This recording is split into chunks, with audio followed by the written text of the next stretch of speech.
On va donc parler ce soir de la navigation traditionnelle. Comme je disais, la navigation traditionnelle fait partie des rares sciences que les océaniens, c'est-à-dire polynésiens, micronésiens, mélanésiens, possédaient.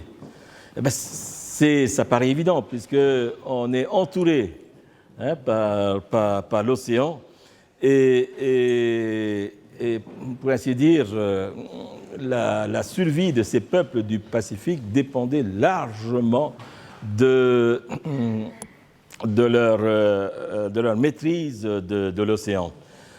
Alors, je vais entamer cette causerie-là par d'abord on va voir. Attendez, je vais voir. Voilà. Parce que comment tout ce travail-là a été fait? Comment a-t-on fait pour redécouvrir la navigation ancestrale? Alors, il a fallu, parce que la tradition orale, on est dans tout le Pacifique, on est des sociétés à tradition orale, et dès les premières années de contact avec le monde occidental,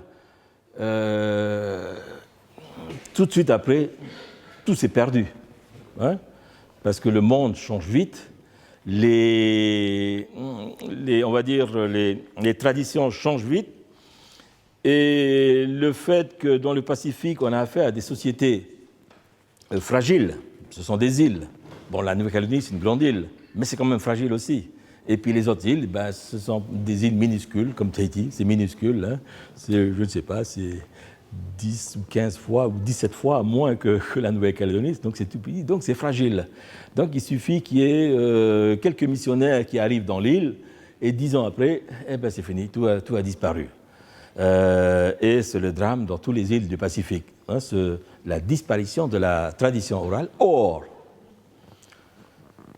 dans une société écrite, où il y a l'écriture, il y a des traces, c'est écrit. On peut retrouver, si on veut connaître l'histoire, si on veut connaître les mythes, les légendes, etc., on lit.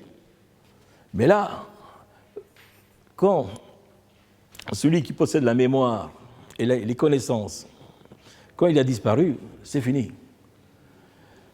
Et donc, comment faire pour retrouver tout le savoir ancestral? Alors, au niveau de la navigation, il y a eu des scientifiques qui ont, pendant des années, qui ont essayé de retrouver en lisant les livres de voyage, les journaux, les comptes rendus. On n'arrive jamais on parvient jamais à découvrir totalement les connaissances des anciens. Alors, il y a eu dans les années 50 un scientifique anglais. Alors, peut-être que vous le connaissez, il s'appelle David Lewis. Alors, il s'appelle David Lewis, c'est un Anglais, un passionné de navigation. Il rentre dans le Pacifique. Il a voulu faire un voyage, on va dire en solitaire. Et puis, en arrivant aux îles Tuamotu, cet Anglais-là découvre des Polynésiens qui, à cette époque-là, avaient encore des pirogues à voile et naviguaient comme ça entre les atolls des îles Tuamotu. Donc, effectivement, il a commencé à s'informer, à étudier, et comme c'est un scientifique, il a vite compris les choses, et notamment, il a vite compris qu'il avait affaire, là, aux îles Tuamotu, aux derniers navigateurs. Donc, il va à leur contact, il discute avec eux, et puis, effectivement, ce sont des gens qui savent très bien naviguer, mais ils savent naviguer dans leur archipel. Les Tuamotu, c'est un archipel qui fait à peu près 1500 km du nord au sud, 500 km de largeur, et donc ces gens-là naviguent parfaitement. Mais quand il faut aller des îles Tuamotu aux îles Marquises, là, il n'y avait plus. Ou aux îles de la Société. C'était problématique. Donc il s'est dit, je vais aller plus loin dans le Pacifique, peut-être que je vais retrouver des anciens polynésiens ou océaniens, parce qu'il va rentrer comme ça dans le Pacifique, il va arriver aux îles Cook, là non plus, il découvre aucun navigateur, sinon des gens qui naviguent à l'intérieur de l'archipel des îles Cook. Il va aller aux îles Samoa, c'est pareil. Il va découvrir des gens qui naviguent dans les îles Samoa. Il trouve un Tongien qui naviguait à cette époque-là entre les Tonga, les Samoa et les Fidji. Ah, ça c'est intéressant. Mais son interlocuteur tongien était très âgé et ne pouvait plus, parce que ce qu'il voulait, c'est l'embarquer avec lui pour que le bonhomme lui montre comment. Parce que fournir une explication scientifique, fournir une explication scientifique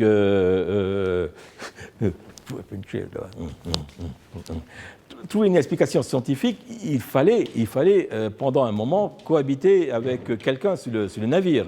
Et donc pour lui, c'était impossible avec ce Tongien qui était trop âgé. Et donc il va rentrer aux îles Fidji. Ah oui, ça y est, on a récupéré. Alors, là, ça marche là? Non? Il n'y a toujours pas. C'est allumé. C'est allumé, mais apparemment, ça ne veut toujours pas marcher. Je vais parler plus fort. Voilà. Voilà. Alors, il va venir en Mélanésie. Il va aller au Vanuatu. Il va aller dans plusieurs îles de Mélanésie, aux îles Salomon, jusqu'en Papouasie-Nouvelle-Guinée. Et il va avoir le même problème. Il va trouver des gens au Vanuatu qui naviguent, mais qu'au Vanuatu. À la limite, dans un archipel un peu plus loin au nord, hein, mais c'est tout. Et là, c'est bon. Ah. Et finalement, c'est en Micronésie qu'il va découvrir les derniers navigateurs océaniens. Donc, c'est ni en Polynésie, ni en Mélanésie, c'est en Micronésie, dans les îles Carolines et dans l'île de Satawal, où là, par miracle, il restait encore 6 maîtres navigateurs micronésiens qui savaient naviguer entre les îles Carolines, les îles Marshall, les îles Mariannes, et même ils allaient jusqu'aux îles Philippines avec leurs pirogues. Alors là, c'était gagné, et c'est à partir de là qu'il va prendre le meilleur d'entre eux, il va naviguer avec, il va même l'envoyer jusqu'à Honolulu pour que les scientifiques là-bas étudient ses connaissances.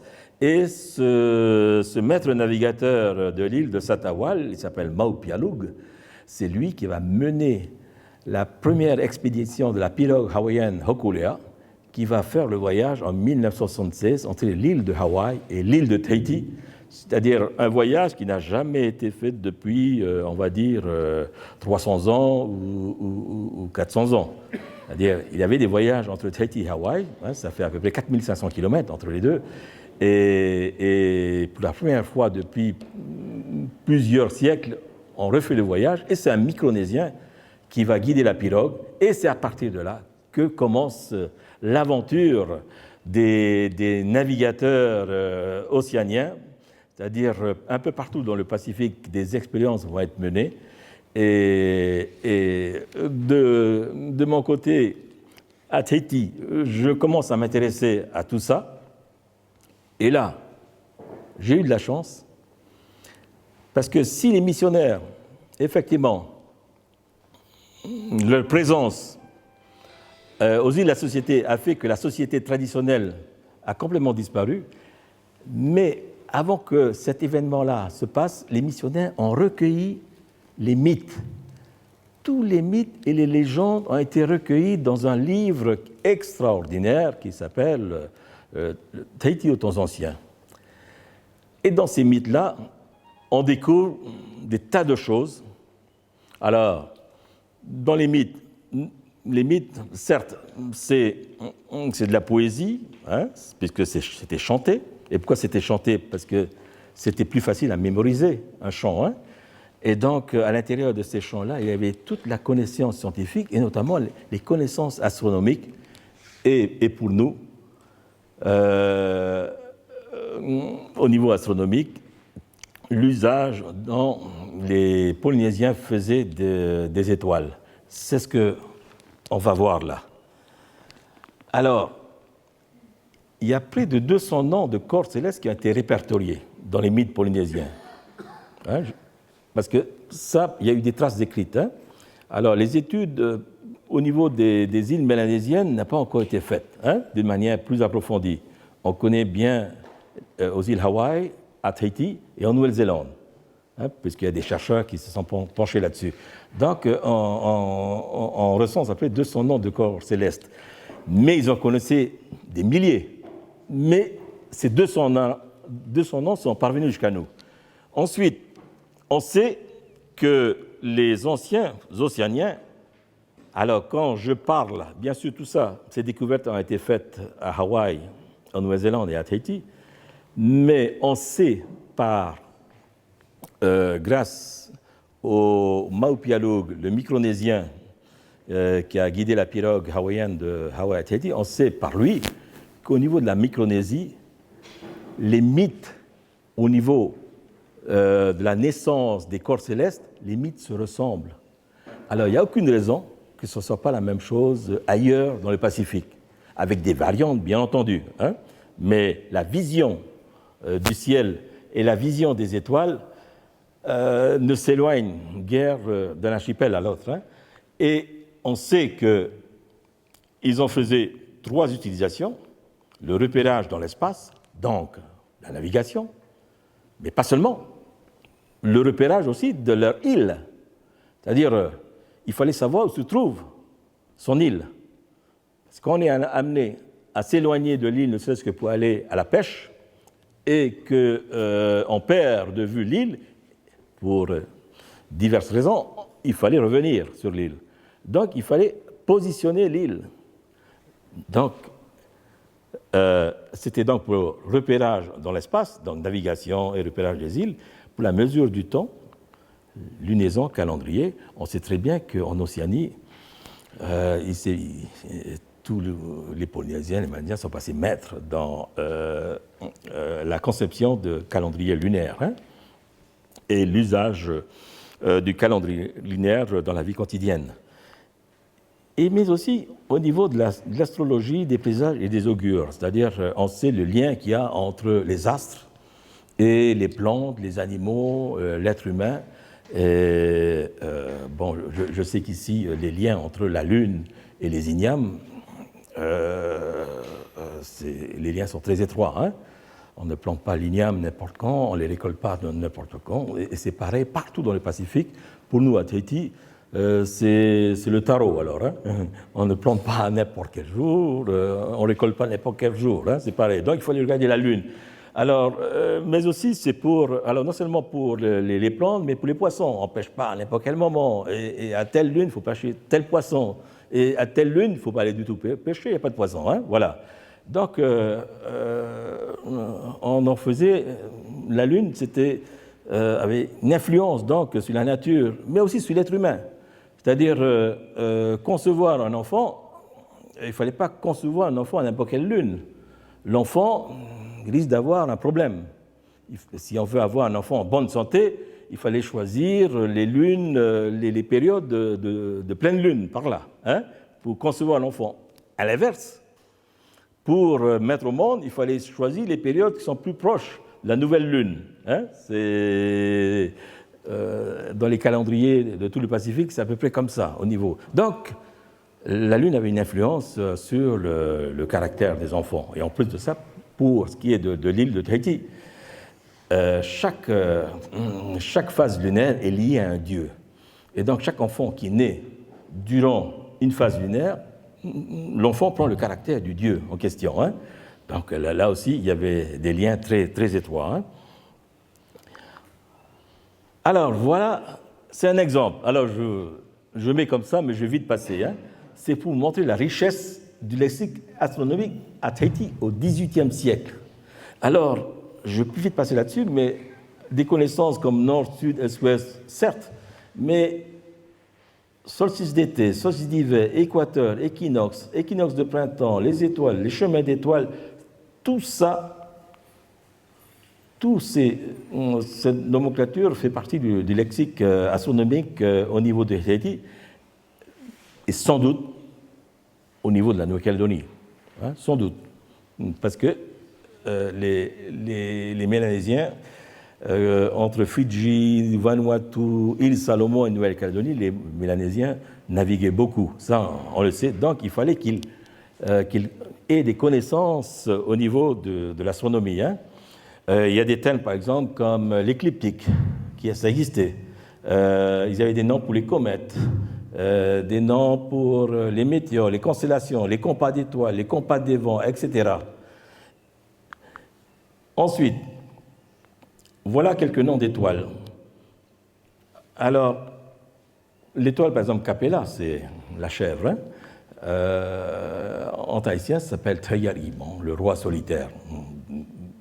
Il y a un nom pour Aldébaran, pour l'épi, Uspica, Altaïr, Vega, Akerna, Castor, Pollux. Il y a des noms pour toutes ces étoiles-là et pour des centaines d'autres étoiles encore.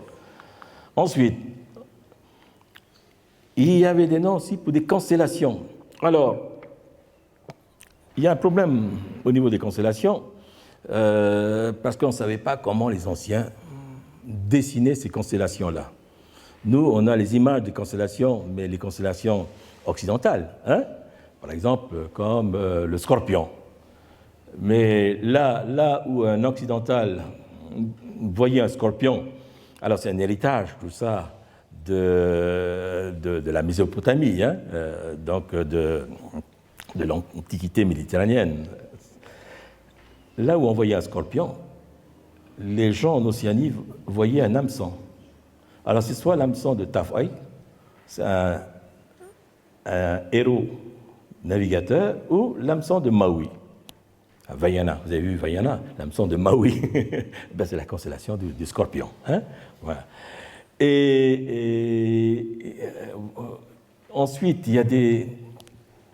Là, par exemple, où on voyait, en Occident, on voit une constellation, parfois, les Océaniens en voyaient plusieurs. Alors, notamment, par exemple, la constellation d'Orion.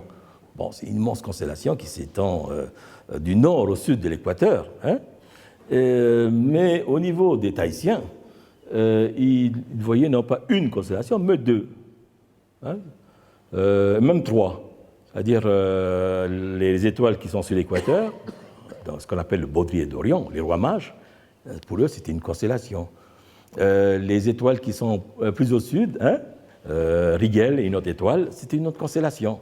Et puis les étoiles qui étaient au nord, Bételgeuse, qui font toujours partie d'Orion, c'était encore une autre constellation. Donc, il n'y avait pas le même découpage du ciel. Hein.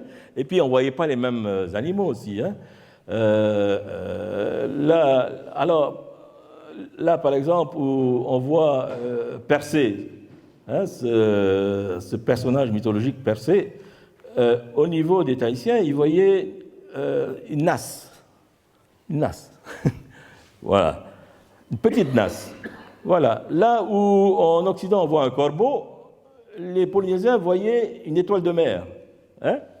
Donc, etc., etc. Alors c'est normal. Hein? On est à l'opposé et donc on voit dans le ciel des constellations. On dessine, parce que tout ça c'est arbitraire, hein? On le dessine d'une manière autre. Hein? Au niveau des planètes, alors là, dans presque tout le Pacifique, les gens connaissaient, les communautés connaissaient les 5 planètes visibles à l'œil nu. Alors, tout simplement, certainement que les gens devaient passer leur nuit à scruter le ciel, et effectivement, ils ont distingué des étoiles qui bougeaient par rapport à d'autres étoiles. Et donc, ils ont appelé ça, en général, ils appellent ça des étoiles qui voyagent ou des étoiles qui courent. Hein. Et donc, ce sont les planètes. Donc, ils connaissaient les planètes visibles à l'œil nu, hein, comme Mercure, Vénus, Mars, Jupiter, Saturne. Les autres, ils ne les voyaient pas, bien entendu, parce qu'il a fallu attendre l'invention des lunettes astronomiques pour voir. Hein. Mais dans toute l'Océanie, on avait connaissance des 5 planètes visibles à l'œil nu. Hein. Alors, là, c'est une des visions de l'univers. Dans l'archipel de la Société, dans les autres îles du Pacifique, ne serait-ce qu'à côté des îles de la Société, aux îles Tuamotu, c'est encore différent. Et probablement, arrivé jusqu'en Nouvelle-Calédonie, et même d'une région à l'autre de Nouvelle-Calédonie, c'est forcément différent. Mais, je vous montre ça, c'est pour vous donner la vision qu'avaient les anciens du mouvement des astres. Alors d'abord, les gens autrefois pensaient que la Terre, comme les Grecs, que la Terre était plate. Effectivement, quand on va au sommet d'une montagne, d'une colline, on regarde l'horizon, on dit tout ça c'est plat. Exactement comme les Grecs. Hein? Alors, j'ai dit c'est étonnant, pourtant ce sont des navigateurs qui vont jusqu'à l'horizon. Alors vous allez comprendre. Et donc voilà une île par exemple avec l'horizon autour. Et ils voient chaque matin, enfin chaque soir, sortir de l'horizon le soleil, les planètes, enfin d'abord la Lune, le soleil, les planètes, des étoiles, de grandes étoiles, des étoiles un peu plus petites, des étoiles plus petites encore, et plus petites encore, et plus petites encore. Et donc, ils ont eu l'idée dans leur compréhension, ils se sont dit, eh bien, l'étoile, la Lune, les planètes et tout ça doivent naviguer, parce que ça bouge les étoiles, hein, ça bouge, c'est pas fixe, hein, tout bouge, ça bouge en même temps, mais tout bouge. Mais tout ça, ça doit naviguer à l'intérieur de couches différentes. C'est-à-dire que la Lune doit naviguer, alors ils appellent ça, dans un ciel qui était proche de nous. Parce qu'effectivement, la Lune, on a l'impression qu'on peut toucher, si on va au sommet des montagnes, ils se disent, bon. Et pour les Tahitiens, même ils allaient jusqu'à prétendre qu'ils pouvaient entendre la déesse Hina battre le tapa dans la Lune. Ils l'entendaient. Et même, ils voyaient même un bagnon dans la Lune. Hein, c'est ce que disent les légendes. Hein. Mais au-delà de la Lune, il y avait les planètes et le Soleil. Alors, ils ont dit, bon, le Soleil et les planètes naviguent sur une autre couche, dans un deuxième ciel. Et les étoiles les plus remarquables, les plus brillantes du ciel, hein, eh ben, ils sont dans une autre couche, troisième, quatrième couche, et etc. Et puis les étoiles les plus petites, ce sont en fait les étoiles de la Voie lactée, pour eux. Hein. Et ces étoiles de la Voie lactée voyagent dans un ciel qui est en fait pour eux le 10e ciel. C'est là où habitent les dieux, habitent les petites étoiles. Et toutes ces petites étoiles, pour eux, c'était d'ailleurs un fleuve, une rivière ou un océan dans lequel il y avait des baleines, des poissons, des requins. Voilà. Voilà comme ils voyaient le ciel. Alors, on prend l'exemple, par exemple, des planètes. Les planètes sortent de l'Est, montent dans le ciel, traversent et redescendent à l'Ouest. Et ensuite, ils revoient ces planètes-là pour le Soleil chaque matin. Enfin, ce n'est pas une planète, hein, mais c'est une étoile, mais pour le Soleil, ils voient apparaître ça tous les matins. Certaines planètes, comme la Lune ou d'autres encore, voient aussi apparaître, parfois ça tourne. Parfois ça ne tourne pas, mais parfois ça tourne. Et les voit réapparaître à l'Est. Et les étoiles, c'est pareil. Les étoiles se couchent et puis on les voit réapparaître de l'autre côté la nuit suivante. Alors ils se sont dit que tous ces astres-là doivent emprunter des tunnels qui correspondent au fait à ces couches de ciel-là que j'ai mis ici. Première couche, deuxième couche, troisième couche, quatrième, ça veut dire cinquième, sixième, septième, huitième, neuvième, dixième. Et tout ça, ça tourne et ça emprunte un tunnel qui se trouve sous la Terre, sous le globe terrestre. Et ce tunnel-là ramène tous ces astres à l'Est, le matin pour le Soleil, à d'autres heures de la journée ou de la nuit pour les autres astres. Voilà comment ils imaginaient donc la vision qu'ils avaient de l'univers. Alors c'est important parce que ça va définir un tas de choses. D'abord, ces ciels-là, alors je dis ciel, là, je ne dis pas cieux, ces ciels-là, certes, il y a des couches, du premier ciel jusqu'au 10e, mais ils sont comme des bols renversés, posés sur la surface de la Terre qui est plate. Et ces bols-là, comme des bols renversés, ces bols vont jusqu'à l'horizon. Donc, si l'homme ne peut pas atteindre le ciel en allant comme ça à la verticale, ils peuvent l'atteindre en allant comme ça en horizontale. En prenant une embarcation, ils se sont dit on peut arriver jusqu'au 10e ciel, là où les dieux habitent. Mais au 10e ciel, il y a un phénomène qu'on retrouve aussi dans la mythologie grecque, c'est que l'océan, les eaux de l'océan tombent dans des abîmes. Et donc, c'était dangereux d'y aller parce que la mer tombe comme ça en chute, comme les chutes du Niagara, paf, ça tombe comme ça, mais dans le vide. Voilà comment ils imaginaient donc l'horizon. Hein. Mais à partir de ces abîmes-là, en sens inverse, ils voient les vents qui émergent de ces abîmes-là. Et les vents, selon leur position en azimut hein, sur l'océan, ils ont remarqué que chaque vent avait ses qualités. Hein, le vent, les alizés, ils avaient les alizés ont leur propre qualité. Les autres vents d'est, les vents d'ouest, les vents du nord, ça, selon de la région qu'ils venaient de l'horizon, chaque vent avait ses propres qualités. Donc, et des qualités qui sont immuables. On sait que dans la zone intertropicale, on reconnaît facilement un pêcheur calédonien, un pêcheur du Vanuatu, reconnaît facilement que tel vent, hop, c'est les alizés du sud-est, tel vent, c'est le vent d'est, tel vent, hein, qu'on a l'habitude hein, de sortir en mer, c'est automatique. On connaît les vents, on sait que ça c'est un vent d'ouest. Même s'il n'y a aucune île, pas de compas, on sait que ce vent-là, la qualité de ce vent, c'est un vent d'ouest. Ici, en Calédonie. Et c'est partout pareil dans le Pacifique. Donc, ils ont eu l'idée, à partir de ça, de mettre en place ce qu'on appelle le compas des vents. Partout dans le Pacifique, vous allez voir ça. Alors ça, c'est un compas des vents dessiné par un navigateur tahitien qui s'appelle Puhoro, qui a été embarqué par des Espagnols en 1774 et qui a fait le voyage avec les Espagnols jusqu'au Pérou. Et ensuite qui est revenu à Tahiti.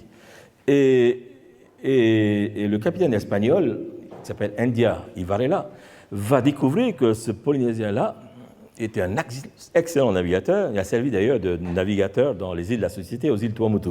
Donc, il va montrer à l'Espagnol, il va donner tous les noms des vents tout autour, de l'Est, au nord, à l'Ouest et au Sud, avec ces noms qui sont en tahitien.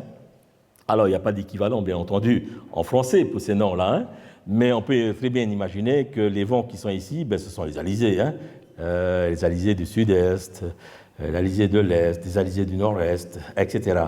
Et ici, on a des vents d'Ouest, hein, les vents du Nord, les vents du Sud. Et effectivement, quand un vent qui s'appelle Tuamuri souffle à Tahiti, c'est un vent qui vient du Sud, il fait froid, comme la période actuelle hein, en Nouvelle-Calédonie.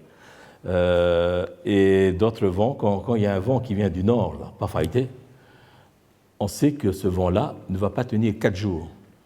Au bout de 4 jours, ce vent-là qui vient du Nord va basculer à l'Ouest et ça va être l'orage. C'est automatique, c'est enregistré. Et donc, chez les Océaniens, il suffisait d'indiquer le nom du vent pour savoir se positionner avec son embarcation. Voilà, au nord, au sud. Effectivement, si on a un vent d'est, et on sait que c'est le vent d'est, et bien on positionne notre embarcation de manière par rapport au vent d'est pour aller dans la direction que l'on souhaite. On revient encore à l'horizon.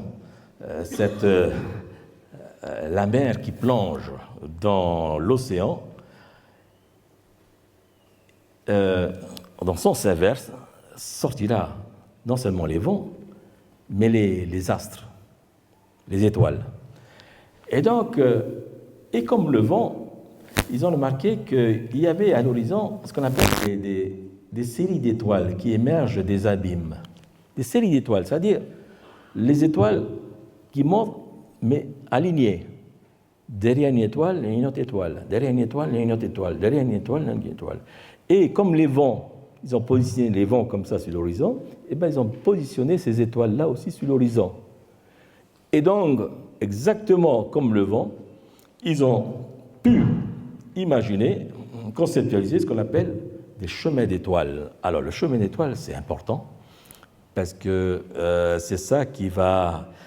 c'est à partir de là qu'il y a une cinquantaine d'années que les scientifiques vont amorcer une compréhension des méthodes de navigation dans le Pacifique. Vous allez certainement lire des choses comme ça, que dans le Pacifique, les gens avaient des chemins d'étoiles dans le ciel. Et on va voir ce que c'est ces chemins d'étoiles-là qui vont leur permettre de naviguer partout dans le Pacifique. Voilà, on est au cœur de notre sujet. Hein. Alors, j'ai donné des noms, mais c'est des noms en tahitien. C'est parce que ces chemins d'étoiles portent un nom en tahitien, c'est Rua. Alors, il y a des Rua, Fefe, Rua, Faupopa, etc. Ça, c'est à Tahiti.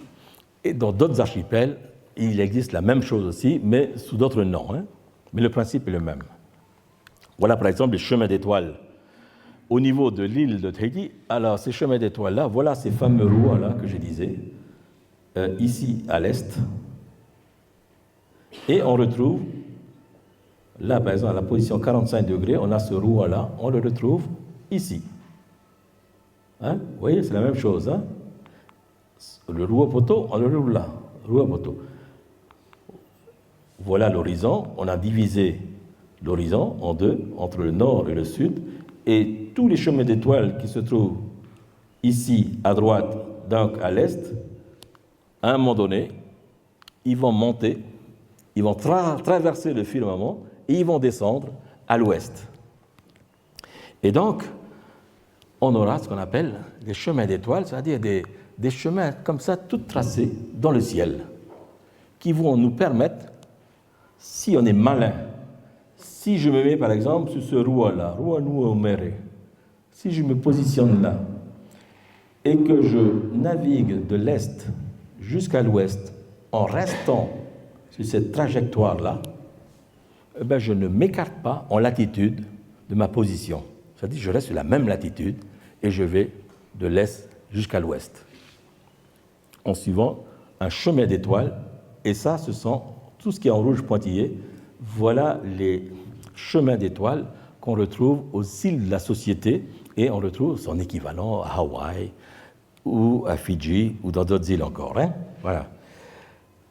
Et si je m'amuse à positionner ces chemins d'étoiles sur une carte du Pacifique, on a ça. On a un chemin d'étoiles ici, un chemin d'étoiles ici qui se trouve être le tropique, hein, le tropique du Cancer. Donc, ensuite, il y a d'autres étoiles qui sont placées là. Et au fait, la majorité de ces chemins d'étoiles-là se trouvent entre le tropique du Cancer et le tropique du Capricorne. Alors, il y a quelques chemins d'étoiles qui se trouvent au-delà. Mais lorsqu'on lit les noms de ces chemins d'étoiles-là, là c'est écrit en tahitien, ici par exemple, ils ont écrit le chemin d'étoiles de la limite au sud. La limite au sud, c'est-à-dire au-delà, hein, de cette latitude-là, il ne faut pas y aller, hein, c'est trop dangereux. Et là, c'est déjà au sud de la Nouvelle-Zélande. Hein. Là, c'est le chemin d'étoiles où les oiseaux doivent se poser. Alors, allusion certainement aux pirogues, hein, c'est-à-dire reposez vos pirogues là, n'allez pas plus loin, vous allez avoir des soucis. Hein. En déchiffrant comme ça les noms de ces chemins d'étoiles-là, on sait ce que ça signifie. Hein. Voilà. Alors, j'ai positionné ici le triangle polynésien. Le triangle polynésien, toutes les îles de Polynésie se trouve à l'intérieur d'un triangle formé par les îles Hawaï ici, l'île de Pâques là et la Nouvelle-Zélande là. Et vous allez voir tout à l'heure que ces trois archipels-là, l'île de Rapa Nui, qui est l'île de Pâques, et la Nouvelle-Zélande, effectivement situés dans des zones au-delà des tropiques ou à la limite des tropiques, vont avoir un destin complètement différent des autres îles du Pacifique qui se situent dans la zone intertropicale. Alors, on revient à notre chemin d'étoiles. Voilà, ici, on a l'horizon, on va dire, à l'est. Il existe dans la mythologie tahitienne, il existe une dizaine de chemins d'étoiles. Alors, j'ai tracé ces chemins d'étoiles comme ça. Alors, dans la zone intertropicale, on a de la chance, les étoiles montent presque à la verticale.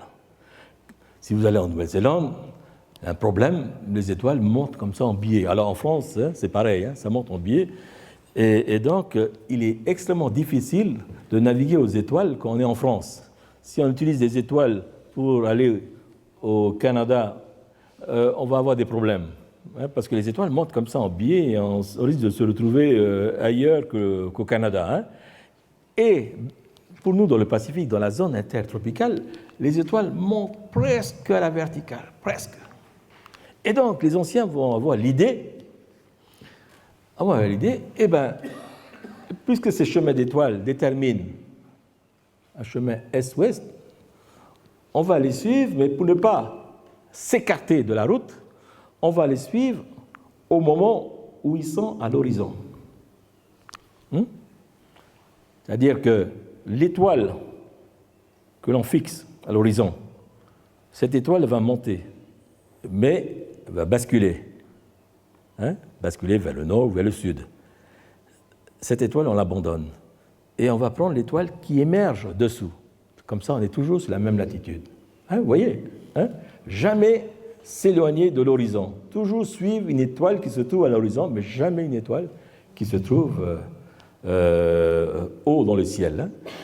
Et on a comme ça plusieurs chemins d'étoiles, et ces chemins d'étoiles-là vont être repérés par des étoiles remarquables. C'est-à-dire qu'il y a toujours une étoile brillante qui va nous dire que ça, c'est un chemin d'étoiles.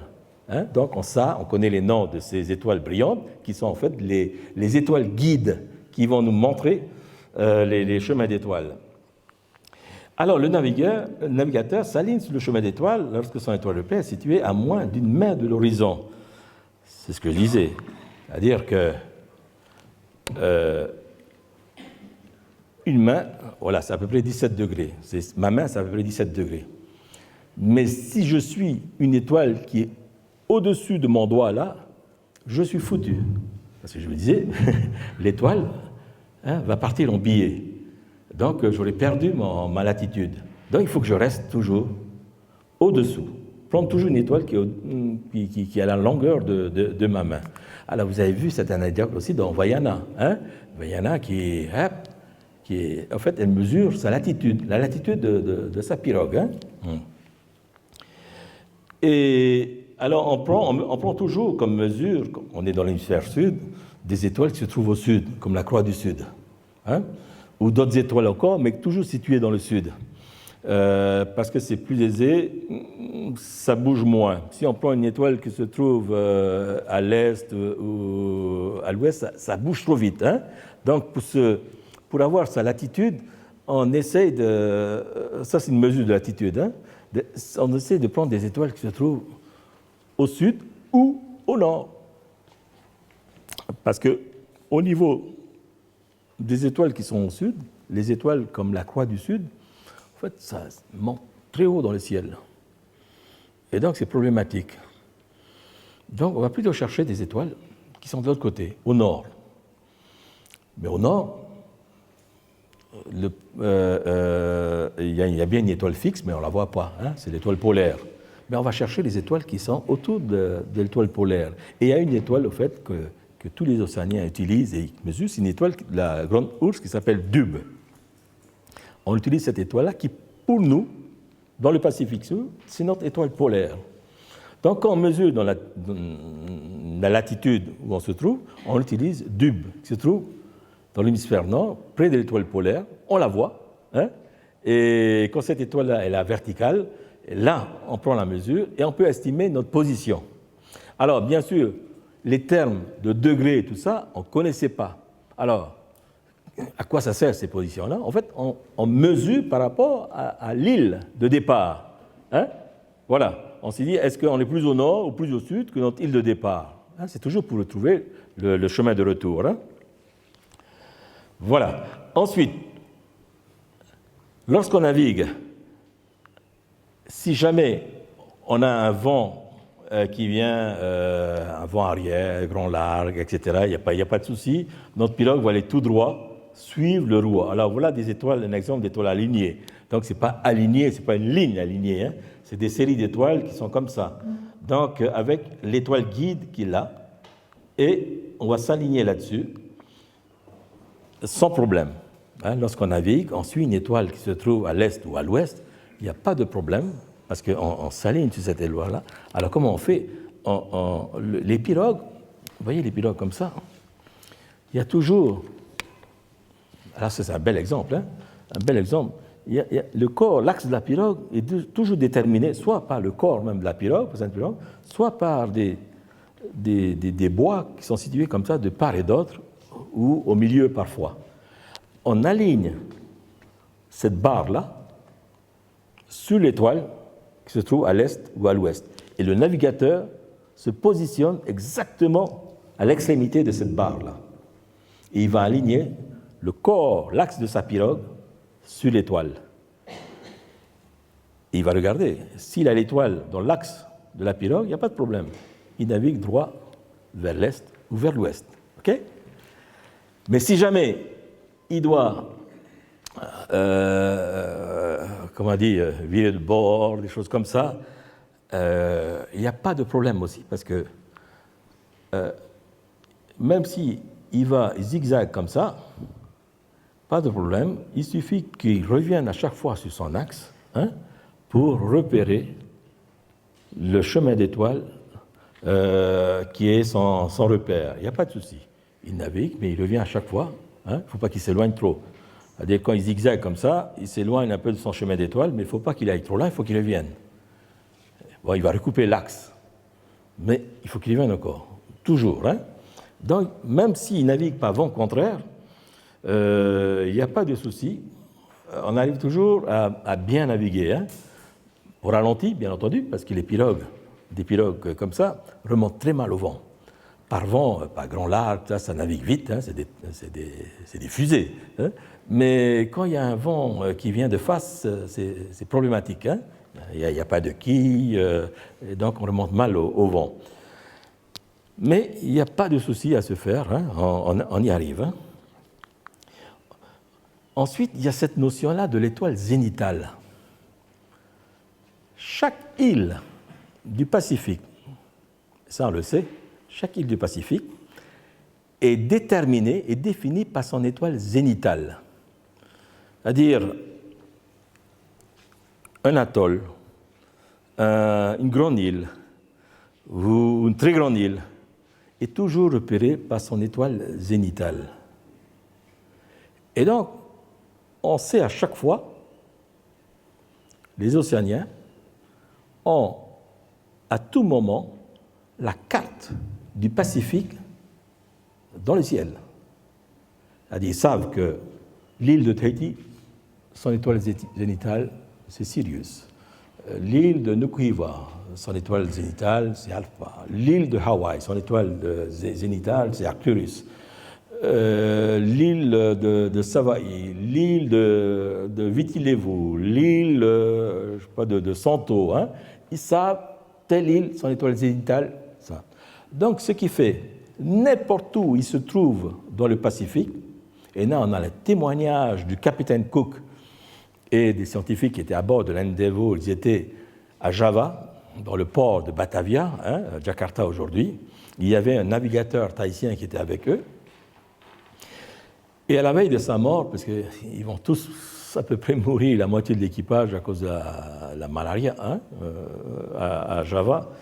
Et le navigateur tahitien qui a été embarqué, qui a navigué avec Cook en Nouvelle-Zélande, en Australie, et puis jusqu'à Java, à la veille de sa mort, il va indiquer aux scientifiques qui étaient à bord où se trouvait l'île de Tahiti.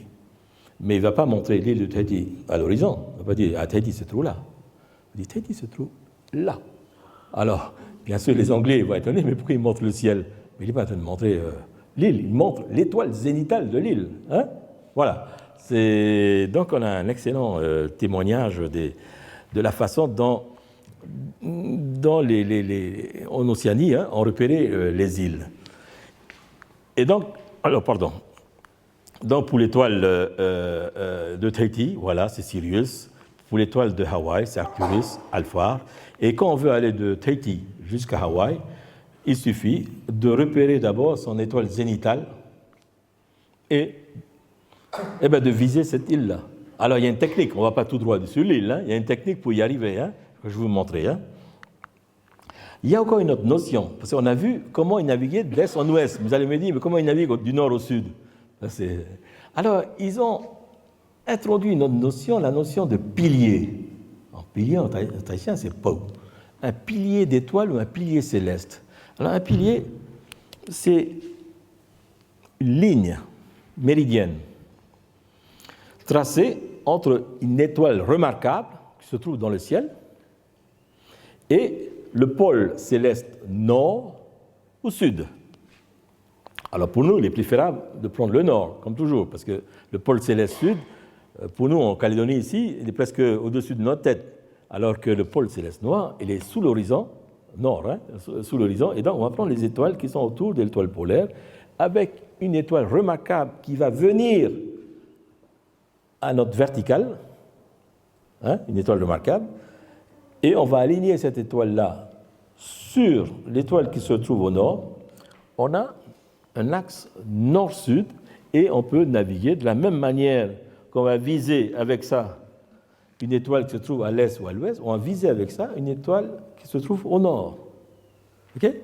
Et on va naviguer de la même manière, du nord au sud, du sud au nord, même d'une manière plus facile encore qu'on voyage de cette manière-là, parce que les étoiles sont presque fixes hein, au niveau du nord et toujours proches de l'horizon. Donc c'est assez aisé de voyager. C'est le voyage qu'on a fait entre Tahiti et Hawaï. Quand on a navigué de Tahiti à Hawaï, c'était presque facile de naviguer, parce que les étoiles sont là, sont presque fixes au nord. Hein.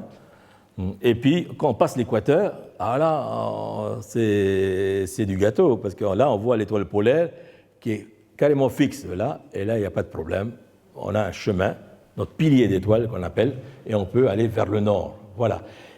Et puis, les Polynésiens possédaient une dizaine d'étoiles qui pouvaient repérer une ligne méridienne. Alors, ce qui faisait dans la nuit, il suffisait d'avoir dans la nuit 4, 5 ou 6 étoiles. L'étoile arrive à sa verticale, et puis on sait que là, c'est une ligne nord-sud. On y va, vers le nord ou vers le sud. Et puis, une étoile comme ça reste à la verticale environ 1 heure. Après, hop, ça s'en va. Alors, ça devient problématique parce que l'axe est embillé, même l'étoile, parce que ce n'est pas l'étoile polaire, c'est Dub. Et Dub bouge aussi. Et là, tout bouge dans le ciel aussi, hein, même si... hein, et donc, on a tendance à suivre l'étoile et là, à s'éloigner de l'axe nord-sud. Mais il n'y a pas de problème. Dès que l'étoile qui se trouve à la verticale quitte la verticale, on attend. On attend.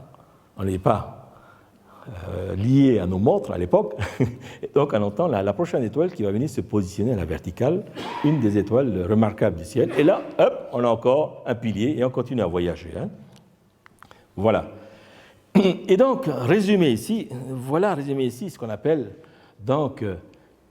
à droite, bon, malheureusement, on voit pas tellement, c'est un peu caché, mais ce qu'on appelle les chemins d'étoiles qui sont ici à droite. Alors, même si on ne les voit pas, on les voit. Il y a 1, 2, 3, 4, 5, 6, 7, 8, là, hein, qui sont là, les chemins d'étoiles. Ensuite, on a ici, au nord, positionné ce qu'on appelle les piliers d'étoiles, qui sont là. 1, 2, 3, 4, 5, 6, 7, 8, 9, 10, qui sont là. Et là, par exemple, voici les chemins d'étoiles tracés sur la voûte céleste. Ces chemins d'étoiles-là, qui sont repérés par leurs étoiles guides, ce sont les étoiles rouges qui se trouvent ici. Cette étoile rouge est le repère de ce chemin d'étoiles-là. L'étoile, alors ici, c'est le Soleil qui va au solstice, au solstice qui va être le repère de ce chemin d'étoiles. Et il y a l'étoile qui est ici, qui va Régulus, qui va être le repère de ce chemin d'étoiles, Bételgeuse qui va être le repère d'ici, le Baudrier d'Orient qui va être le repère de ce chemin d'étoiles, etc., etc. On a comme ça des chemins d'étoiles est-ouest. Et donc, on peut naviguer, aller facilement d'ouest en est ou d'est en ouest. Hein. On peut naviguer facilement comme ça. Il suffit de ne pas quitter son chemin d'étoiles et on reste sur la même latitude. Alors, vous allez me dire, mais le problème, c'est que c'est large. Hein, parce que ça, mine de rien, ça fait plusieurs centaines de kilomètres. Hein. On va voir après l'astuce pour retrouver son chemin. Hein, mais le principe est là. Et ensuite, si je veux naviguer dans l'autre sens du nord au sud, eh ben je suis alors ce qu'on appelle les piliers d'étoiles. Alors on a comme ça le ciel, la voûte céleste, qui est parsemée comme ça de chemins, est-ouest ou nord-sud. On a un ciel quadrillé, presque avec des longitudes et des latitudes, bien que ce ne soit pas le même concept, hein, mais ça rejoint un peu ce concept-là. D'ailleurs, j'ai été très étonné de découvrir ça. Je pensais que c'était peut-être une déformation due aux missionnaires hein, qui ont introduit des concepts occidentaux. Non, pas du tout. C'est des concepts typiquement, parce que j'ai joué ce concept-là aussi en Nouvelle-Zélande. Hein. Et donc, une fois que j'ai navigué avec les étoiles, va se poser le problème de la navigation, de la précision de ma navigation. Parce qu'en navigation astronomique avec les étoiles, la précision est à peu près de 120 000 nautiques, c'est-à-dire 210 ou 220 kilomètres. C'est-à-dire, je vise Marée et j'arrive à Tana, à Tana ou l'île qui est au sud, hein, en Etom, hein, voilà. Hein, alors que je suis censé être Marée, et puis je me retrouve au Vanuatu. C'est à peu près la distance entre ces deux îles-là. Alors c'est problématique. Encore ici, il y a des archipels, des gros archipels, hein, comme Vanuatu ou l'archipel calédonien, mais quand on tombe sur des archipels avec des petits atolls comme ça devient problématique. Donc comment atteindre la cible? Alors ici, le principe, on a vu le principe de ces ciels superposés là, en forme de bol renversé qui vient à l'horizon. Un premier bol renversé, c'est le premier ciel. Et au-delà, c'est le deuxième ciel, le troisième ciel, etc. Tant qu'on est entre le deuxième et le 10e ciel, effectivement, on navigue avec les étoiles, les planètes. On utilise aussi les planètes et le Soleil. Mais quand on arrive à 120 000 nautiques de l'île cible, c'est fini. On ne peut plus se servir des étoiles. Les étoiles ne sont pas assez précises. Et donc, on abandonne la navigation aux étoiles et on se met à sentir la nature. Alors, il y a des signaux qui sont envoyés par les îles. Il faut savoir détecter ces signaux-là qui vont nous rapprocher de jour en jour de la cible. Alors, quels sont ces signaux-là? Alors, on voit ici hein, les oiseaux, les nuages, la houle, et qu'on va voir en détail. Hein. Alors, d'abord, il faut savoir que quand on va quitter l'île, il faut viser l'étoile zénithale. Hein, et donc, pour ça, il faut viser une certaine direction, et cette direction-là va nous être donnée par des repères qui sont sur Terre. Alors, la pilote qui s'éloigne, il faut qu'il prenne comme repère, par exemple, deux pics de montagne, ou de rochers, ou des points, des caps, etc. Et puis, on prend une direction. On part vers la tombée de la nuit, un peu avant la tombée de la nuit, on part. Et dès qu'on s'éloigne un peu de l'île, l'île va disparaître dans le noir, mais les étoiles vont prendre le relais. Alors ça, c'est une habitude qu'il y a partout dans le Pacifique. J'ai remarqué que les pêcheurs, même en Nouvelle-Calédonie, quand ils vont pêcher, ils prennent des repères à terre et puis hop, ils partent. Hein. Ils partent pêcher. Bon, aujourd'hui, il y a le GPS, il n'y a pas de problème. Hein. Mais autrefois, il n'y a pas de GPS. Ça permettait aux pêcheurs calédoniens de revenir à son point de départ, parce qu'il a pris des repères à terre. Donc, il suffit qu'il revienne sur ces repères-là pour le trouver, l'endroit où il a quitté la terre. Hein. Voilà. Donc, s'il s'éloigne de ce côté-là ou de ce côté, il suffit qu'il revienne dans l'axe du repère qu'il a pris. Hein, les pêcheurs, et partout dans le Pacifique, voilà, avant de quitter, c'est la première chose qu'ils font, repérer l'axe hein, du point de départ. Et pour la navigation, c'est pareil. Ensuite, il faut cibler, agrandir sa cible. C'est-à-dire, voilà par exemple, je désire me rendre dans une île des Marquises, Nukuhiva par exemple. Et Nukuhiva, c'est 10 km du nord au sud. Donc c'est une toute petite cible.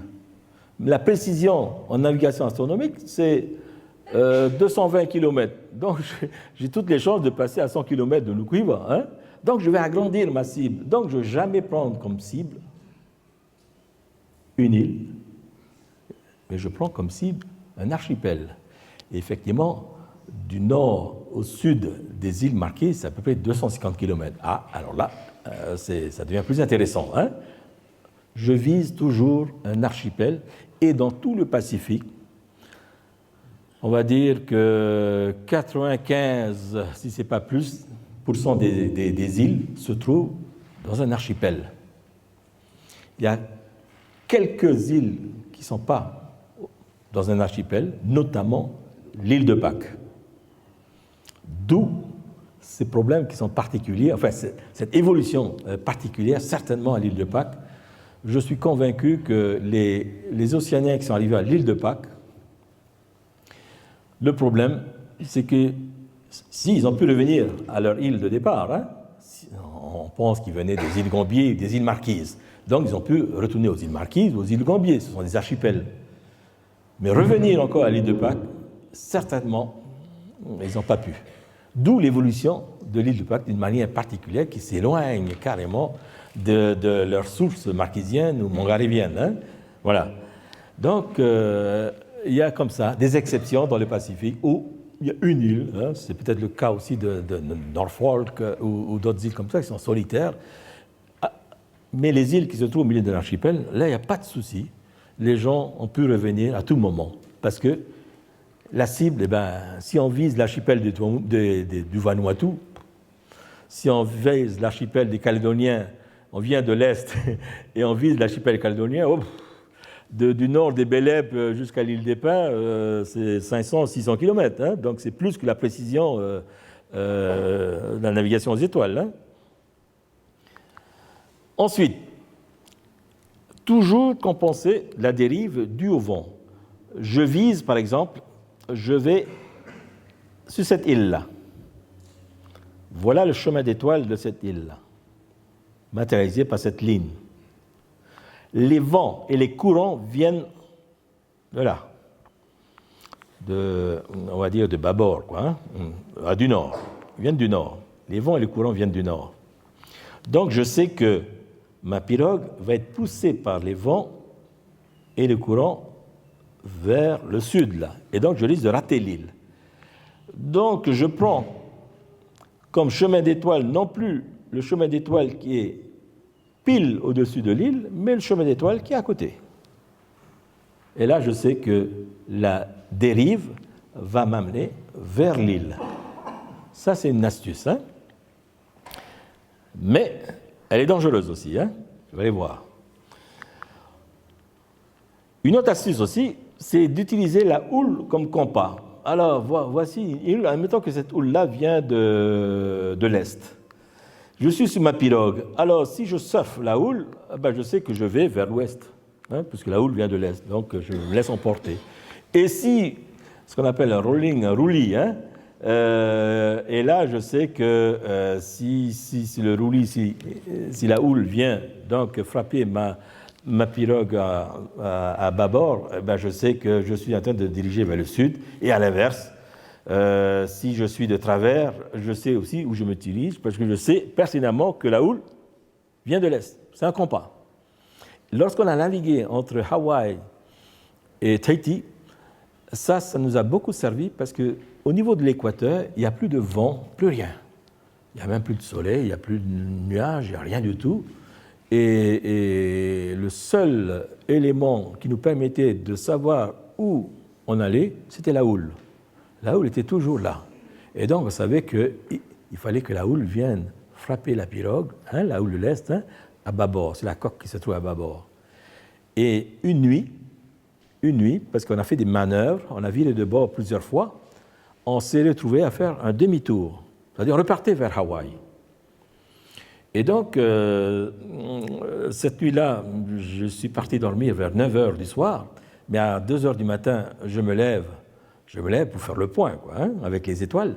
Et là, j'ai vu qu'on avait fait demi-tour rien qu'au bruit des vagues sur la coque. C'est-à-dire qu'on était censé ne pas avoir de bruit sur notre coque, on était à l'opposé, mais à 2 h du matin, on avait du bruit, donc j'ai dit que la pirogue a fait demi-tour. Et effectivement, on a attendu que le ciel se dégage pour voir la Lune.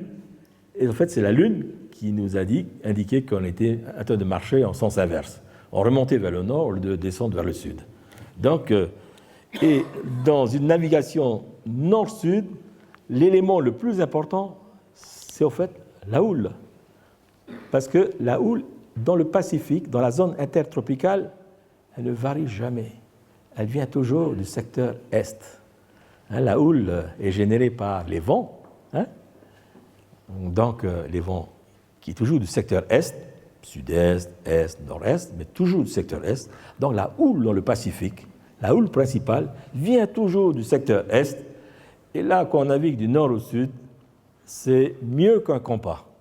Parce qu'en permanence, on a le bruit de la vague sur l'une des coques, et quand on l'entend de l'autre côté, c'est qu'on a fait demi-tour.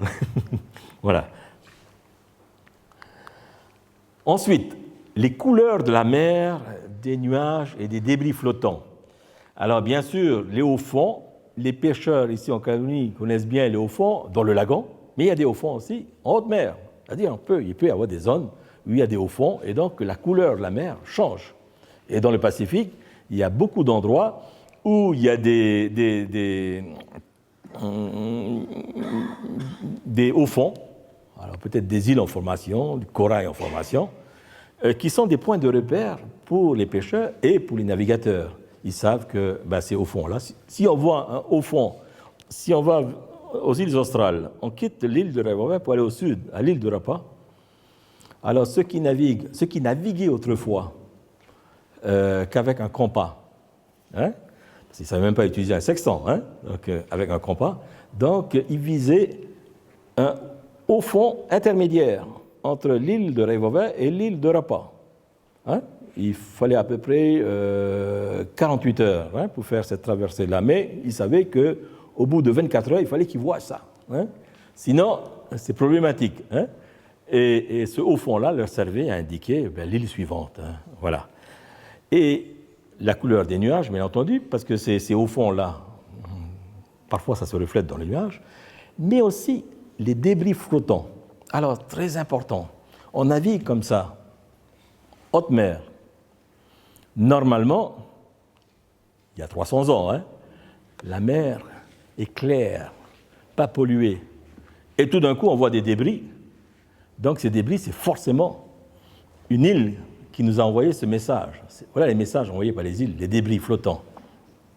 Alors, selon le degré de putréfaction de la branche, de la feuille, c'est une feuille de cocotier ou un fruit, et là, bien entendu, on analyse, on regarde, et on sait, par exemple, le degré de putréfaction de l'eau de coco. Une noix de coco tombe sur une plage, roule dans la mer et puis est emportée. On sait qu'une noix de coco, au bout de 2 mois, on peut toujours boire l'eau qu'il y a dedans. On peut boire. Au-delà de 2 mois, ça commence à être problématique. Et là, dans la mer, si on trouve une noix de coco, selon le degré de putréfaction, on va analyser ensuite le courant qui a amené ce coco vers soi, et on peut estimer avec le degré de putréfaction combien de temps le coco est resté dans la mer. Alors, il n'y a pas que l'eau, l'enveloppe aussi va nous indiquer. Et on peut analyser, on peut savoir combien de temps le coco a séjourné dans l'eau. En général, au bout d'un mois, un coco dans l'eau, c'est presque une éponge, quoi.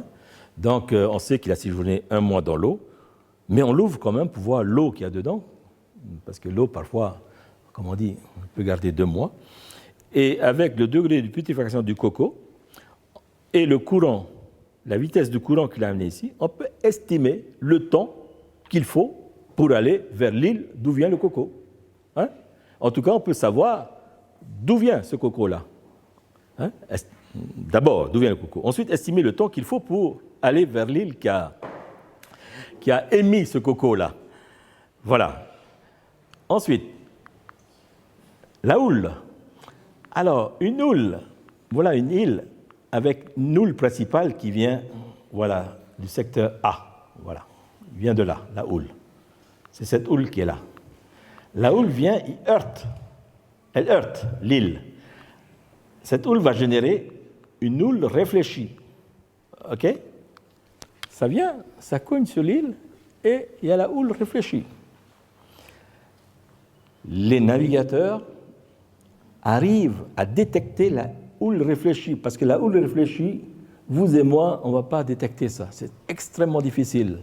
Mais un bon navigateur ou un bon pêcheur qui a l'habitude va savoir détecter la houle réfléchie. Et donc, il saura, en suivant cette flèche-là, s'il voit une houle réfléchie en face de son embarcation, il sait qu'il y a un obstacle devant. Et l'obstacle, ça peut être une île. Vous voyez ? Donc, il peut se rapprocher de sa cible, s'il était en train de chercher cette île-là. Ensuite, mais s'il passe à côté, on sait là, il passe là. Donc, il rate l'île. Mais il sait que l'île est là. Par la déformation de la houle. Parce que la houle, vous voyez, est freinée par l'île. Donc, la houle est déformée. Donc, si, à son tribord, il voit une houle qui n'est pas droite, qui fléchit comme ça, il sait qu'il y a un obstacle qui se trouve là-bas. Donc, il peut aller voir l'obstacle, qu'est-ce que c'est? C'est un récif ou c'est une île? Et la même chose si la pirogue se trouve de l'autre côté. Alors, il voit l'obstacle à bâbord, alors. Et s'il se trouve ici, c'est une zone, on va dire, de turbulence à l'arrière, ou parfois il n'y a pas d'houle. Ça arrive de partout, mais là, c'est des petites houles qui sont freinées par l'île, et à l'arrière, il y a des turbulences, ça arrive de partout. Là, on sait que, il y a une île qui se trouve à tel endroit. Et pour un archipel, par exemple, la Calédonie, c'est un bon exemple. On sait que si on a la houle qui va venir du secteur est, si on va pêcher sur la côte ouest de la Nouvelle-Calédonie, on est au calme, pas de problème. Par contre, si on va pêcher sur la côte est, alors là, c'est agité. Donc, on sait que là où on est au calme, même si on ne voit pas la Grande Terre, on sait que la Grande Terre se trouve là, parce que la Grande Terre nous a protégés de la houle. OK? Alors, un exemple, lorsqu'on a fait entre Hawaï et Tahiti, on est tombé en plein dans l'archipel des Tuamotu, on avait une houle de 2 mètres tout le long depuis l'équateur, et tout d'un coup, la houle est tombée. Plus de houle. Alors, regarde l'arrière, il y a bien la houle, mais là où on est, il n'y a plus de houle. On a su qu'on était arrivé au nord de l'archipel des Tuamotu, parce que les îles Tuamotu, c'est 80 îles. Ça forme un obstacle qui arrête complètement les courants. Et donc, on savait qu'on était dans l'archipel des Tuamotu parce qu'il n'y avait plus de houle, plus rien. Il y avait du vent, heureusement. Mais voilà. Ensuite, les oiseaux, les nuages et les odeurs. Alors, par exemple, le vol de certains oiseaux marins le matin et le soir, indiquent la direction de l'île et l'espace, la distance maximale qu'il reste à parcourir. C'est-à-dire un oiseau marin, ça niche à terre, mais ça va pêcher pour nourrir les petits. C'est-à-dire ils vont chercher du poisson, mais ils reviennent à terre pour donner ce poisson à leurs petits. Le matin, ils partent, et le soir, à l'entame de la nuit, ils reviennent. Donc, suivre les oiseaux le matin, si on voit des oiseaux aller dans cette direction-là, le matin, ceux qui viennent d'une île qui se trouve là-bas. Donc, la cible se trouve là-bas. Vous voyez ? Et si le soir, on voit l'oiseau voler comme ça, alors le soir, c'est vers entre 4 heures et entre 16 heures et 18 heures. On voit l'oiseau dans ce sens-là, eh ben, c'est que l'oiseau est en train de regagner son nid. Donc l'île se trouve là. Hein ? Et ensuite, avec le type d'oiseau, parce que les oiseaux, selon les espèces d'oiseaux, ils ont des zones de pêche. Il y a des oiseaux qui pêchent à 10 km des côtes, d'autres à 20 km, d'autres à 30 km. Donc, quand on voit une espèce d'oiseau, on se dit, ah ben cet oiseau-là, il est entre 0 et 30 km. Voilà. Hein ? Et si on voit une autre variété d'oiseaux qui pêchent entre 0 et 20 km, c'est qu'on gagne. Ça veut dire qu'on se rapproche de l'île. Mais si on voit une variété, une espèce d'oiseau qui pêche à 100 km, ah ben c'est qu'on est en train de s'éloigner, hein, et qu'on ne voit pas d'autres espèces que cette espèce-là. On est mal barré. Hein. Ensuite, les îles génèrent des senteurs, des odeurs. Alors, il y a des îles, surtout les îles volcaniques, qui sont remplies de végétation, et parfois, ça émet... Alors, parfois, ce n'est pas des bonnes odeurs, hein, c'est la putréfaction, l'humus, tout ça, qui amène ces odeurs, mais loin, loin, loin vers la mer.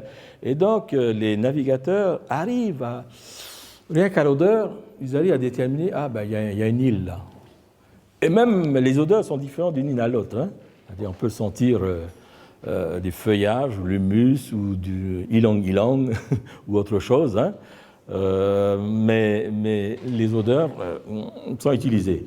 Et puis, les nuages au-dessus des îles, c'est-à-dire la chaleur des terres engendre de gros nuages immobiles au-dessus des îles, exactement comme ça.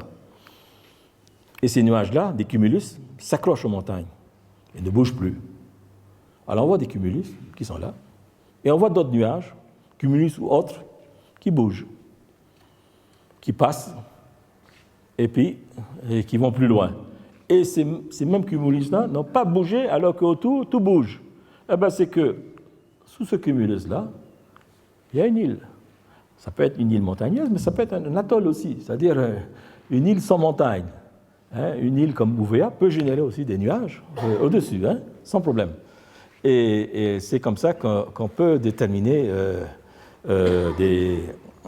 la position des îles. Et ça, on l'a expérimenté aussi. Hein, et on a vu qu'il y a des archipels, par exemple aux îles Marquises. Alors c'est clair et net. On se trouve dans une île des îles Marquises.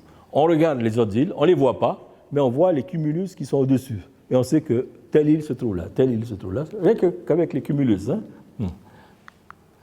Alors voilà le rayon d'action des oiseaux dont je vais parler. Alors voilà une île. Il y a un oiseau qui s'appelle le nodi, alors il y a son nom tahitien aussi, qui pêche jusqu'à 30 km. Voilà, c'est son rayon d'action. Il ne va pas plus loin. Si on voit un nodi, ben on est à 30 km. Entre 0 et 30, hein, bien entendu. Si on voit une sterne blanche, eh ben, on est entre 0 et 45 km. Voilà, on s'éloigne. Et si on voit un nodi brun, on est à 55 km. Ou si on voit une frégate, hein, des choses comme ça, on est à 50 km. Si on voit un fou de bassin, eh ben, on est à 75 km. Entre 0 et 75 km. Et si, alors là, il y a des oiseaux qui battent de record, comme paille en queue. Si on voit paille en queue, on est à peu près entre 0 et 175 km. Donc, le premier oiseau qu'on voit, en général, c'est le paille en queue qui voyage loin. Mais le problème, quand on navigue, quand on est à 175 km d'une île, on est peut-être de l'autre côté. Il y a aussi une île qui est à 175 km. Donc, c'est problématique de suivre parfois des oiseaux. Alors, ça peut être simplement un îlot, hein, parce qu'il va aller se poser sur cet îlot-là. Donc on est content de voir, hein, pas en queue, parce qu'on s'est dit qu'il y a une île qui est là à peu près à 175 km, mais on n'est pas sûr. On n'est pas sûr. C'est-à-dire il peut venir d'un banc de sable, tout simplement. Hein. Donc c'est le cas de ces oiseaux-là, parfois, qui se posent. Et puis il y a des oiseaux de mer qu'il ne faut pas du tout suivre, parce que ces oiseaux de mer-là se posent, et parfois ils vont plus loin encore. Ils se posent, se reposent, ils vont plus loin. Et parfois ils dorment toute la nuit. Et ils vont plus. Alors il y a des oiseaux comme ça qu'il faut rayer de sa mémoire et ne jamais suivre ces oiseaux-là, parce qu'on risque d'être paumé complètement. Hein. Mais voilà une étude qui a été menée sur le rayon d'action des oiseaux. Hein. Et un autre phénomène, alors particulier dans les atolls ou dans les îles où il y a des lagons, un phénomène qu'on appelle paku dans la langue des îles Tuamotu, parce que c'est là où le phénomène est récurrent. Hein. Les lagons des îles reflètent les rayons du soleil sur le nuage qui est au-dessus. Donc les îles Tuamotu sont visibles parfois de 50 km ou plus. Non pas l'île, mais le nuage qui est au-dessus, qui prend une couleur bleu turquoise dessous. Alors qu'au-dessus, le nuage reste blanc. Hein, et dessous, ça prend une couleur. Et ce nom, Paku, a donné le nom de l'archipel des Tuamotu. Autrefois, cet archipel-là, dans la langue des Tuamotu, ça s'appelle les îles Pakumotu. Hein? En tahitien, Paumotu. C'est pour ça qu'on appelle, les Tahitiens appellent les habitants des îles Tuamotu les Paumotu. C'est ce nom-là. Hein? Et toujours aujourd'hui, il y a une île qui est célèbre aux îles Tuamotu, c'est une île qui s'appelle Ana. Alors cette île-là, on la voit de très loin. Alors il y en a qui disent on peut la voir de 60, 70 km, cette île-là. C'est-à-dire presque 24 heures avant d'arriver, hein, on voit déjà l'île se refléter dans les nuages au-dessus. Voilà. Alors, on voyage maintenant, parce qu'il faut bien savoir comment on fait. Je suis à Tahiti, je veux rejoindre une île qui s'appelle Nukuhiva. Alors, bien sûr, la tentation, c'est d'aller directement sur cette île-là.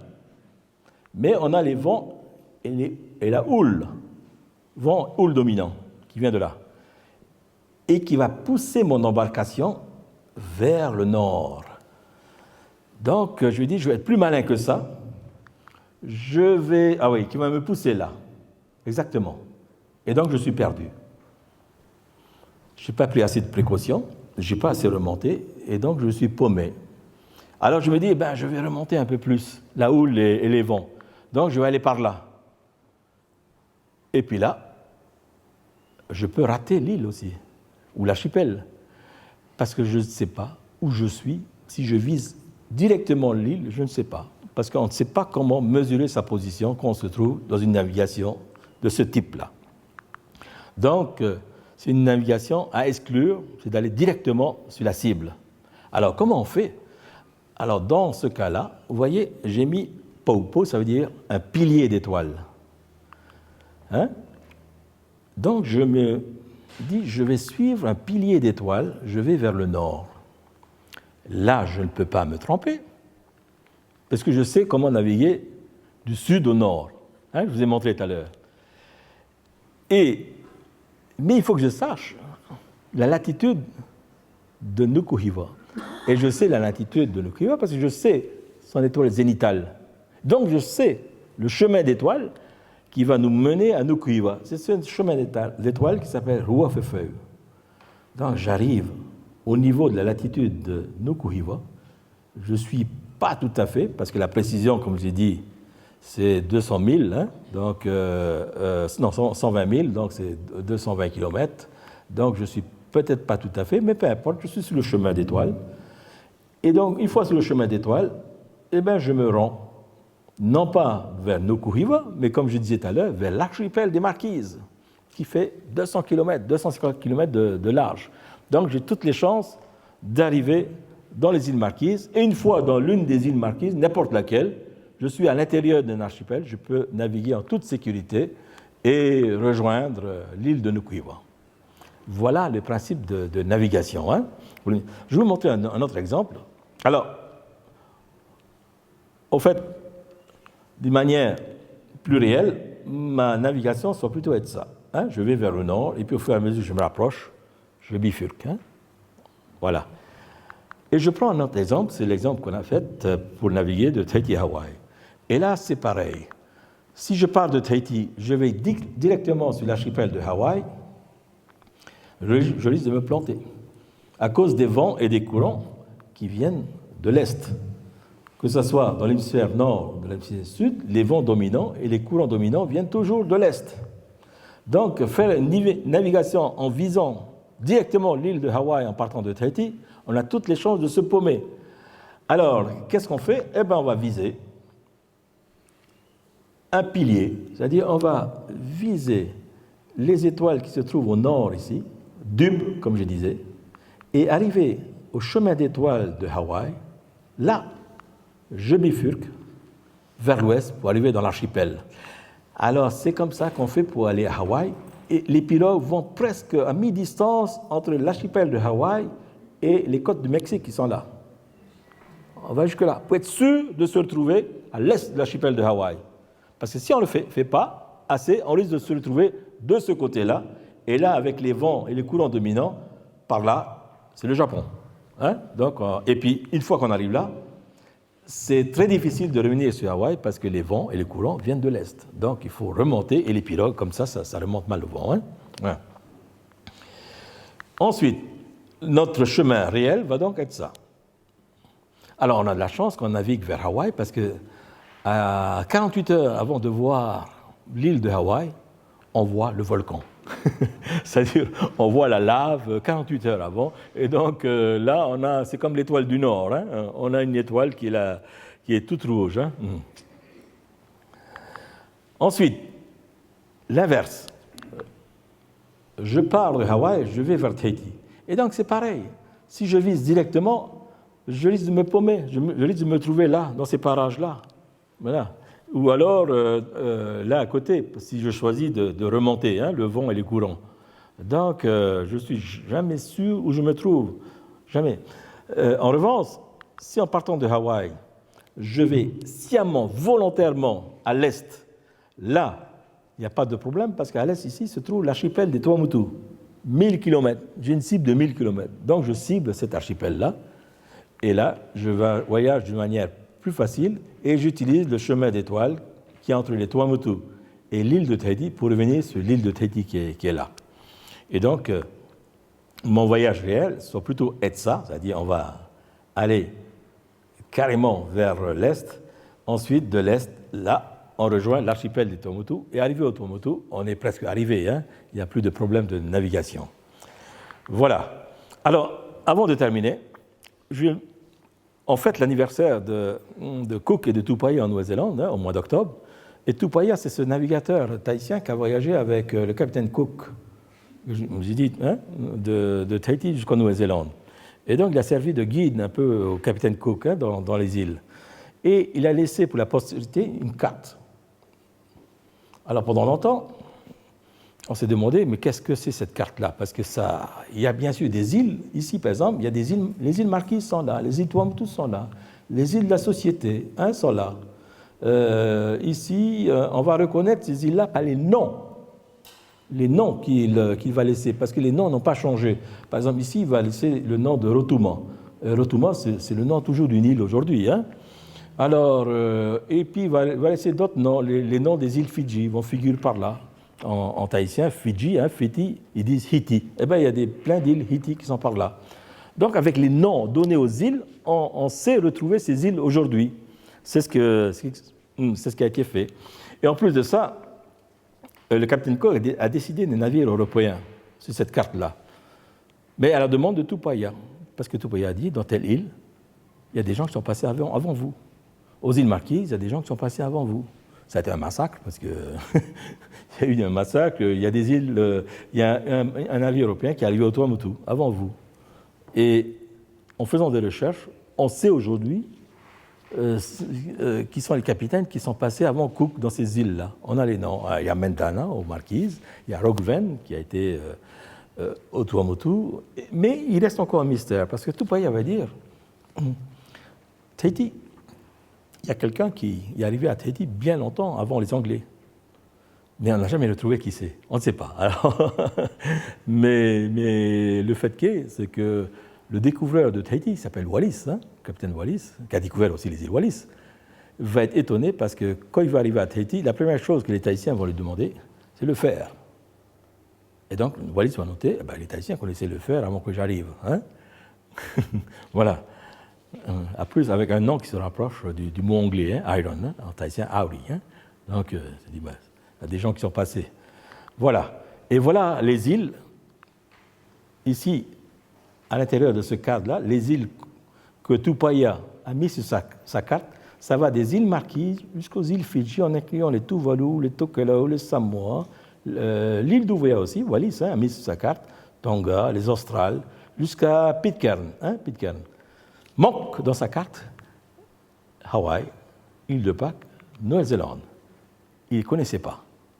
C'est donc, île de Pâques, bon, on le sait, parce qu'on peut y arriver par hasard à l'île de Pâques, mais y revenir, c'est pratiquement impossible.